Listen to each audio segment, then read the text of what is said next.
Hey guys, I am a CA aspirant और past few days से मेरा mental breakdown चल रहा था due to my health issue. मैं बहुत ज़्यादा ओवर थिंक करने लगी थी। जिस तरह से मैं डे टू डे रेगुलर चीज़ें भूल रही हूँ, इसी तरह से मैं सिलेबस जो 2 महीने पढ़ी हूँ मैं सब भूल गई हूँ और साथ में बहुत सारी चीज़ें और मेरे साथ हो रही हैं। तो मैं बहुत ज़्यादा एग्जॉस्ट हो गई थी। आई थॉट कि मुझसे नहीं हो पाएगा, सीए मेरे लिए नहीं बना है, मैं सीए के लिए नहीं बनी हूँ, मैं नहीं कर पाऊँगी, बहुत सारी चीज़ें। लेकिन नाउ आई एम डिसाइडिंग कि ठीक है, ये सारी चीज़ें अपनी जगह है, लेकिन मुझे अब अपने मेंटल हेल्थ पर काम करना होगा, मुझे अपनी फिजिकल हेल्थ पर काम करना होगा। अदरवाइज मैं ये एग्ज़ाम क्रैक नहीं कर पाऊंगी।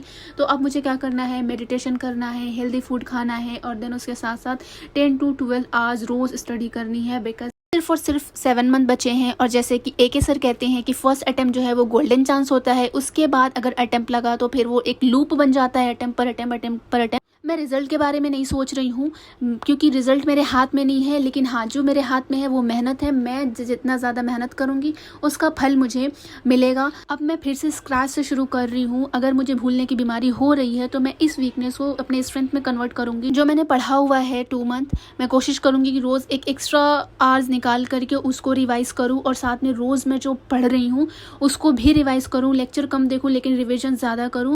सो गाइस, मिलते हैं नेक्स्ट व्लॉग में।